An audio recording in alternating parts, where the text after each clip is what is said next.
2022 is officially coming to a close, so today I'm going to stop and rank my 5 best and 5 worst of 2022.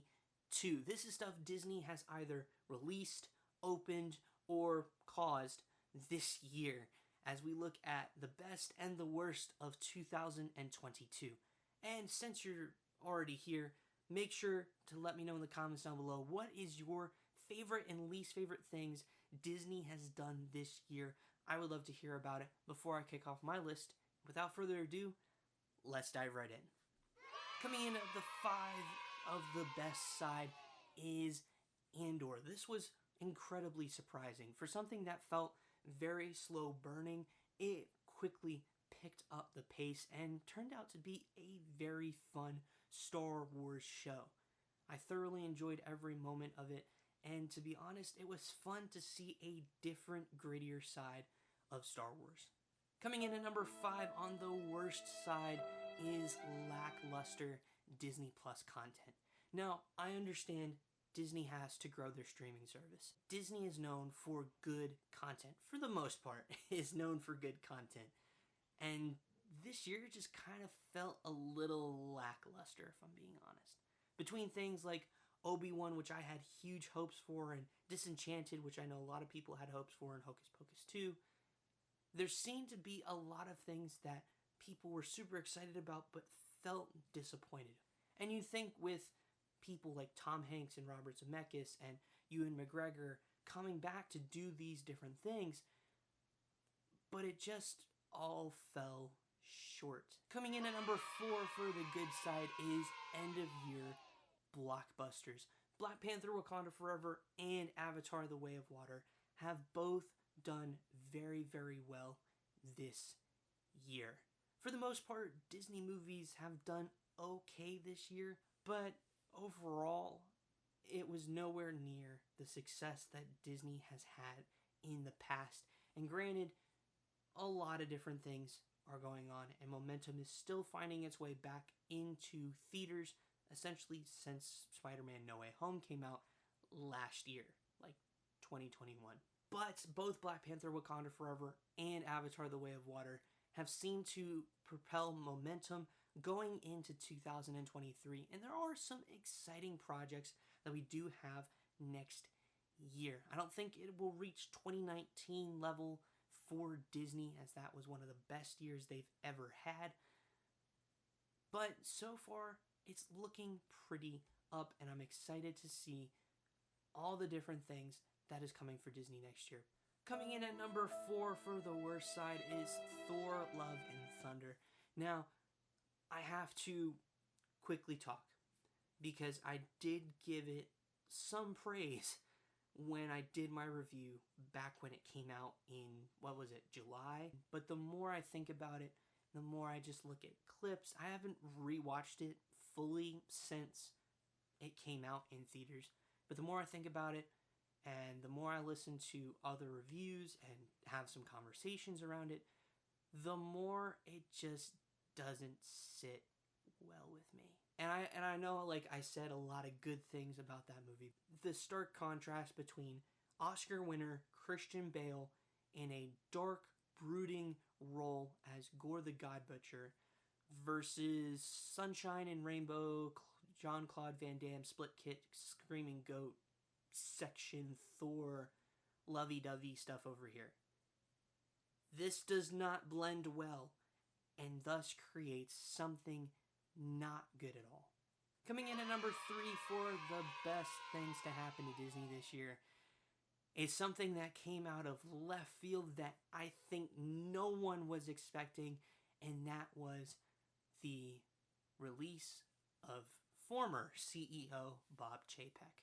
We know that Disney has had a very rocky history with Bob Chapek over the past couple years, some of which is on the worst list, which we will get to in a second, so hold the horses here. This is probably one of the best things to happen to Disney this year, and that's not all by no means saying that he's a terrible person or whatever. He just wasn't able to run Disney.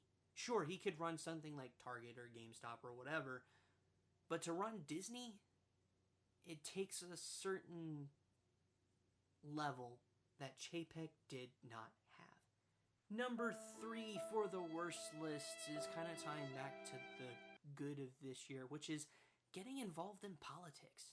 This was not a smart move by Disney. No, don't get me wrong, I do not like politics at all. No ifs, ands, or buts. It's not my thing. We're not going to talk about it. But it was not a smart move by Disney. Sure, they can do whatever they want. They're a company.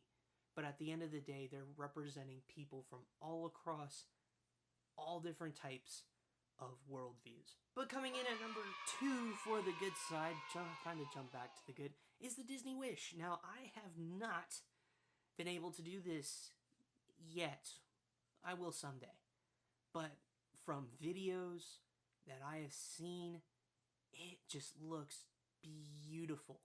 I've heard a lot of really good things about this new cruise ship in terms of the entertainment, the food, the different offerings and things that you can do on the ship. I mean, it is absolutely gorgeous of a ship, and I am very excited to one day get to cruise on that ship. Coming in at number 2 for the worst list is some wrong moves.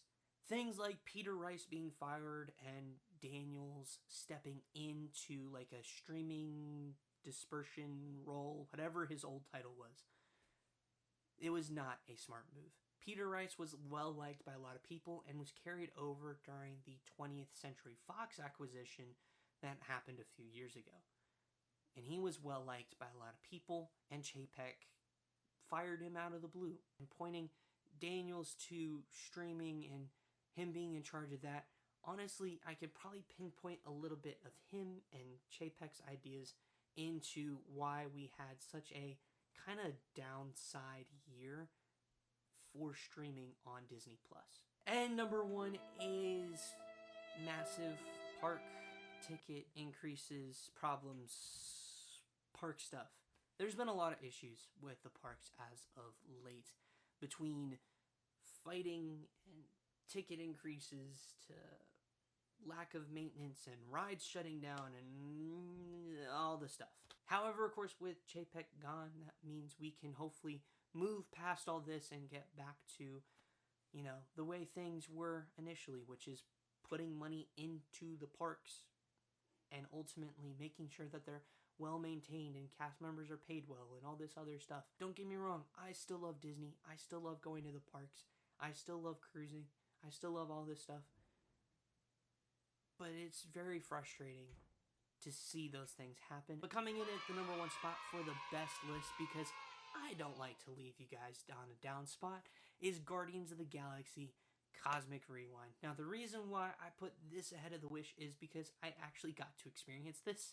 That's kind of the best way to put it. Anyways, this ride is awesome. For one, it is the first Marvel ride at Walt Disney World. Yay! Number 2, it is the best coaster on Walt Disney World property. Hands down.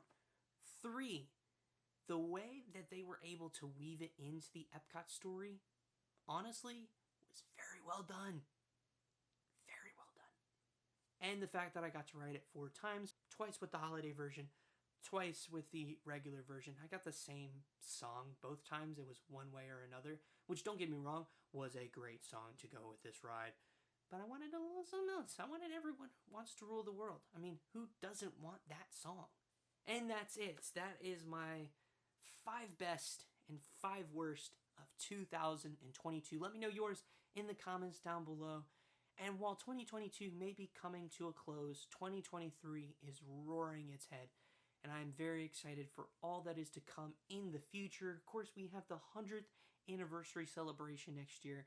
Pretty crazy that we get to be alive for this epic occasion. I really hope that it lives up to the 100 years that we get to celebrate of Disney. Anyways, thank you all so much for watching. Hope you enjoyed this video. If you did, I'd appreciate a like. It helps out. And knows what type of content you guys like or don't like and all that other stuff. But while you're down there, might as well hit that subscribe button. It's free. You can do it or not. It's not going to hurt my feelings, but it helps. And I will see you all in the new year. Hope you have a happy new year.